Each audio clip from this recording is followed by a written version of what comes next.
انہیں پہچانتا کوئی نہیں، یہ رعب کرتے رہے ملک و قوم کو، کم از کم نظر تو یہی آتا ہے.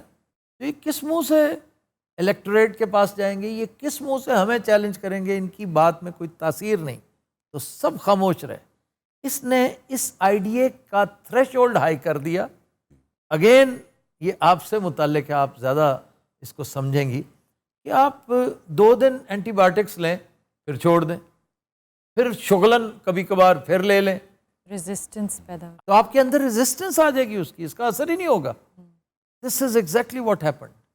کہ یہ جو ویلاگرز ہیں، میں انہیں بھی سنتا ہوں، اکثر سنتا ہوں، اور وہ یہ کہتے ہیں، نام لے لے کے کہہ رہے ہوتے ہیں. چلے ویلاگرز تو اکثریت ایسی جو ملک سے باہر بیٹھے ہوئے ہیں، جی. ان پر آپ ہاتھ نہیں ڈال سکتے.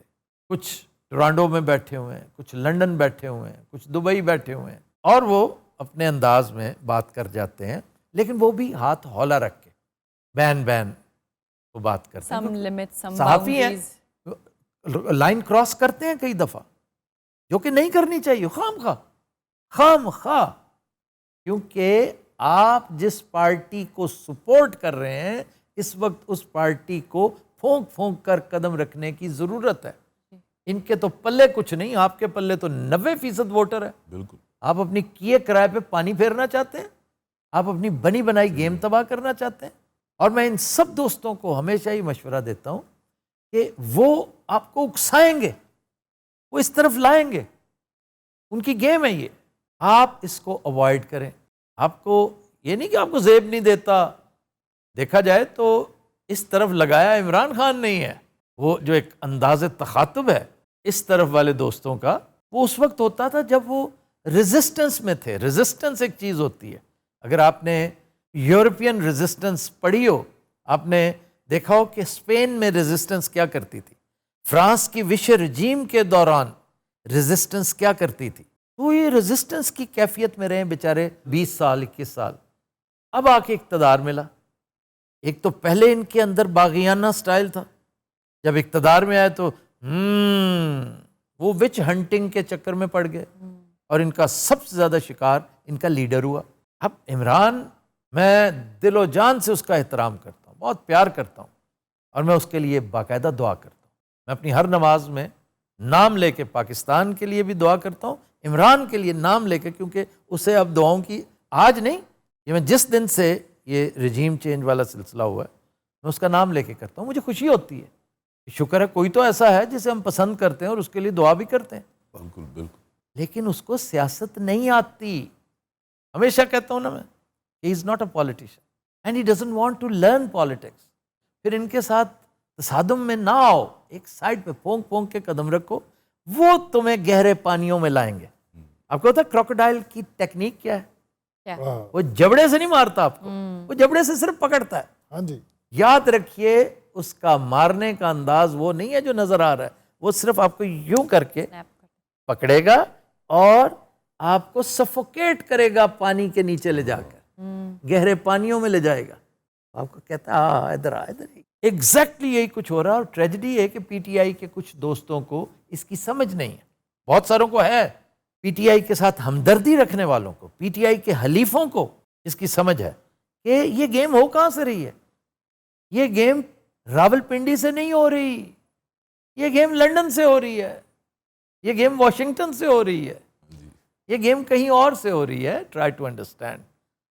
آپ کو ڈریگ کر کے ادھر لایا جا رہا ہے، اور آپ اس قدر معصومانہ انداز میں اس کی طرف جا رہے ہیں.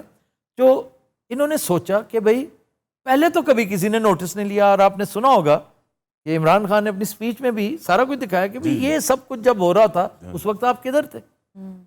میں جب دنیا نیوز میں تھا نا، تو میں نے اپنے شو میں حسب حال میں ایک چیز چلا دی کہ آصف علی زرداری سالگرہ فلم میں ایز چائلڈ سٹار آئے تھے. تو انہوں نے فوراً چیلنج کر دیا. انہوں نے ہمارے ایم ڈی سے کہا، یوسف بیگ مرزا، وہ بیچارے ہاتھ پیر پھولے ہوئے، آفتاب یہ کیا ہو رہا ہے یار، یہ تو مجھے فون آ گیا، سائی نے کہہ دیا کہ پھر نہ کہنا 2 ارب روپے کا دعویٰ کرنے والے ہیں. پھر میاں عامر نے کہا، جب بات 2 ارب پہ پہنچی تو مجھے بلایا کہ یار یہ دیکھ لو، کیونکہ بات اب حد سے تجاوز کر رہی ہے تو پکے پیروں پہ ہو. تو آفرین ہے ان سب پہ کہ انہوں نے مجھ پہ ٹرسٹ کیا. میں قائم دائم رہا. میں نے کہا آپ آنکھیں بند کر کے, کیونکہ شکر الحمدللہ وہاں پر اس وقت گیون سرکمسٹانسز میں صرف صحافی میں ہی تھا. اب میاں صاحب بھی صحافی تو نہیں تھے نا. یوسف بیگ مرزا بھی صحافت میں بہت بعد میں آئے, جب لباس ایک میگزین تھا کہ اس کو ریپرزینٹ کرتے تھے, اور وہ بھی اس کے کمرشل ایسپیکٹ کو. تو میں نے کہا میں صحافیانہ اسرار و رموز کو جانتے ہوئے 2 وجوہات کی بنا پر اپنی بات پہ قائم ہوں. ایک میں آپ کو بتاؤں گا نہیں, کیونکہ یہ میرا اور اس کا راز ہے, میں اپنا سورس ریویل نہیں کرنا چاہتا. بہت فورس کریں گے تو بتا دوں گا, یہ کوئی ایسی زندگی موت کی بات نہیں ہے. اور پھر میں نے بعد میں, کیونکہ بہت انفیکچوس ہوگی نا بات, اس کی اہمیت ہی ختم ہوگی, تو پھر میں نے بتا بھی دیا. میرا خیال ہے کسی شو میں بھی, اپنے شو میں بھی تذکرہ کیا تھا, آج بھی میں ابھی بتاؤں گا. تو پارٹ 2 جو تھا وہ بڑا اہم تھا. میں نے کہا آج سے چند مہینے پہلے یہ ایک بہت بڑے اخبار, ایک بہت تگڑے اخبار کے بیک پیج پہ یہ سٹوری چھپی تھی, اس کی ویب سائٹ پہ آج بھی موجود ہے. انہوں نے کتنا قصور کیا اس کو, اس کا نوٹس بھی نہیں لیا گیا. اگر دیکھا جائے تو یہ بذات خود ایک انف ریزن ہے. یہ الگ بات ہے کہ یہ کافی نہیں سمجھا جاتا کہ اگر کسی نے ایک بات کی ہے تو ہم کہیں گے ہماری نظر نہیں پڑی. جی یہ تو نہیں نا کہ اگر میں نے ببو کے بارے میں کوئی چیز پڑھی ہے کسی جگہ پہ, کسی اخبار میں یا کسی دیوار پہ, تو میں اس کو کیس بنا کے شروع ہو جاؤں کہ نہیں جی اگر ہوتی تو یہ اس کا نوٹس نہ لیتا. تو اس کا مطلب ہے ٹھیک لکھا گیا اس کے بارے میں کہ یہ اسمگلر ہے, ایسا ہے نا. تو یہ ریزن مانی نہیں جاتی, عدالت نہیں مانتی, لیکن اس سے آپ کا کیس ضرور تگڑا ہو جاتا ہے. دوسرے فریق کو پوچھا ضرور جاتا ہے بھائی جان آپ کہاں تھے اس وقت جب یہ سب کچھ ہو رہا تھا, آپ کہاں تھے. تو یہی بات انہوں نے کی کہ جناب جب مریم نواز شریف, وہ یہ جو دہشت گردی ہے اس کے پیچھے وردی ہے, یہ کہاں سے آئی. آپ مسکرا رہی ہیں اور آگے نعرے لگ رہے ہیں, تو اس وقت بھی آپ کو نوٹس لینا چاہیے تھا. آپ نے اس وقت نوٹس لیا ہوتا, آج تھریش ہولڈ اتنا ہائی نہ ہوتا. آپ ڈیلی 6-7 کافی کے مگ پیتے رہیں تو کیفین لیول آپ سمجھتی ہیں نا, تھریش ہولڈ آپ کا ہائی ہو جاتا ہے. بالکل وہی کچھ ہوا. تو سر اب وہ ذرا زرداری صاحب والا بھی بتا دیجیے. زرداری صاحب والا سورس یہ تھا کہ کسی کو, اب میں نہیں بتانا چاہتا تھا, یہ مجھے کس نے بتایا کہ زرداری صاحب نے بطور چائلڈ سٹار اس فلم میں کام کیا ہوا. تو پھر یہ مجھے زرداری صاحب نے خود بتایا تھا, اور زرداری صاحب بھول گئے تھے. جب میں نے پہلی بات ہی کی تو زرداری صاحب نے کہا ہوگا چیک کرو یار, یہ دیکھو ویب سائٹ پہ پڑی ہوئی یہ چیز, آپ نے نوٹس ہی نہیں لیا اس کا. تو پھر ٹھیک ہے ہم کیا کریں. کوئی جواب ہم نے نہیں دیا, اور زرداری صاحب نے توپوں کا رخ کہیں اور موڑ دیا, ہمیں کچھ نہیں کہا. اور وہ آج بھی آرکائیوز میں پڑا ہوا ہے.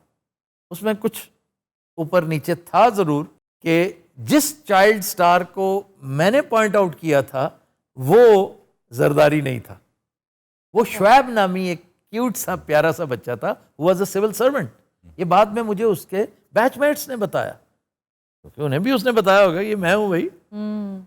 وہ جو ولن تھا نا 7 لڑکا, جو اسے اکسا رہا تھا چلو چھوڑو پڑھائی لکھائی کو, چلو آؤ ریلوے لائن پہ چلتے ہیں, وہاں پہ فن کریں گے, مزہ کریں گے. تو بچی بھی ساتھ جاتی ہے جو جہاں غائب ہو جاتی ہے, بردہ فروشوں سے اٹھا کے لے جاتے ہیں. تو سالگرہ کی کہانی اگر آپ نے سنی ہو, دیکھی ہو, تو پھر کئی سالوں بعد وہ شمیمارا بن کے آتی ہے, لے آئی پھر کہاں پر قسمت ہمیں کہاں سے. تو یہ تھا وہ سارا سلسلہ. میرا یہ کہنا کہ چائلڈ سٹار کے طور پہ اس نے 16 غالباً سندھی ہے اور چند اردو بھی ہیں.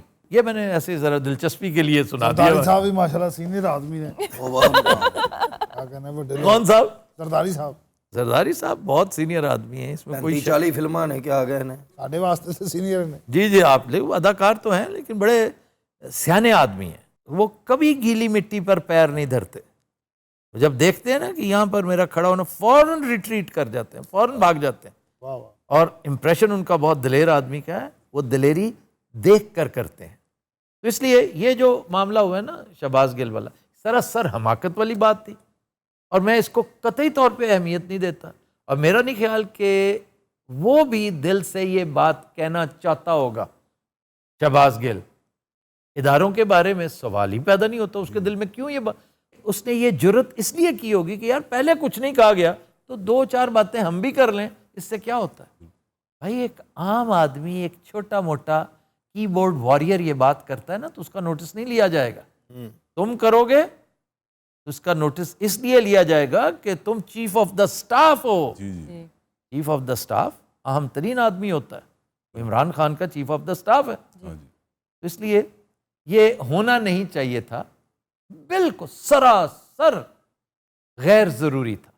اور میں پرویز الہی کو یہاں پہ سپورٹ کروں گا. اور پرویز الہی کی بات میں سگیسٹی ہے، اس کی سگیسٹی سے ان کو فائدہ اٹھانا چاہیے، کیونکہ وہ سمجھ گیا کہ گھڑیال ایلیگیٹر کروکوڈائل لے کر کدھر جانا چاہتا ہے اور انسٹرکشنز کہاں سے آ رہی ہیں، وہاں پہ لے جانا چاہتا ہے. آپ اس گہرے پانی میں مت جائیں، بلکہ پانی کے قریب مت جائیں. کیوں؟ You are this short of your destination. Just wait and see. Patience is virtue. ਕੀ ਕਿਹਾ ਜੀ? کہہ رہے ہیں پیشنس از ورچو. ਯਾਰ ਇਹ ਤੇ ਉਹਨਾਂ ਨੇ ਵੀ ਕਿਹਾ ਤੂੰ ਉਰਦੂ ਚ ਦੱਸ ਮਰੇ. صبر کا پھل میٹھا ہوتا ہے. ਕਿਆ ਕਹਿੰਦੇ? یہی نا سر. ਧੁੱਪੇ ਪਿਆ ਬੋਤਲਾਂ ਦਾ ਡਾਲਾ ਖੁੱਲ੍ਹ ਤੇ ਆਉਂਦੀਆਂ ਆਵਾਜ਼ਾਂ ਆਉਂਦੀਆਂ. ਇਹਦੇ ਵੇਖ ਸ਼ਰਟ ਤੇ ਜਰਾਬਾਂ. ਓਏ ਜਰਾਬਾਂ ਅੱਛਾ ਉਹ ਕਾਊਂਟਰ ਪਿੱਛੇ ਨਹੀਂ ਸੀ ਨਜ਼ਰ ਆਣ ਡਈਆਂ. ਇਹ ਸ਼ਰਟ ਦੇ ਕੱਪੜੇ ਚੋਂ ਜਿਹੜਾ ਕੱਪੜਾ ਬਚਦਾ ਹੈ ਉਹਦੀ ਜਰਾਬ ਸਵਾ ਲੈ. یہ تھی آج کی ایپیسوڈ. اب وقت تو ہے بلوپرز کا. Happy watching. ਪਮੀਰ ਰਿਚ ਦੇ ਪੇਪਰ ਵਰਗਾ ਮੂੰਹ. ਇਹ ਬੜਾ ਤੇਰਾ ਰਿਚ. ਨਹੀਂ ਉਹਨੂੰ ਪਮੀਰ ਪਮੀਰ ਜੀ ਕਿਉਂ? ਪਮੀਰ ਜੀ ਜੀ ਬੜਾ ਤੁਹਾਡਾ ਰਿਚ ਤੇ ਪਿੱਤੇ ਵਰਗਾ ਮੂੰਹ. ਰਿਚ ਦੇ ਪੇਪਰ ਵਰਗਾ. ਪਿੱਪੜ ਪਿਪਰੇ ਵਰਗਾ. ਪਿੱਪਰੇ ਵਰਗਾ. ਪੇਪਰ. ਆਪਣਾ ਪਮੀਰ ਜੀ ਜੀ ਬੜਾ ਤੁਹਾਡਾ ਮੂੰਹ ਰਿਚ ਤੇ ਪਿੱਪਰੇ ਵਰਗਾ. ਬੜਾ ਤੁਹਾਡਾ ਰਿਚ ਦੇ ਪਿਪਰੇ ਵਰਗਾ ਮੂੰਹ ਹੈ. ਆਪਣਾ ਪਮੀਰ ਜੀ ਪਮੀਰ ਜੀ ਜੀ ਬੜਾ ਤੁਹਾਡਾ ਮੂੰਹ ਰਿਚ ਦੇ ਮੂੰਹ ਬਾਹਰ ਕਹੀਦਾ ਤੁਹਾਡਾ ਰਿਚ ਦੇ ਬੇਵਕੂਫ. ਪਮੀਰ ਜੀ ਜੀ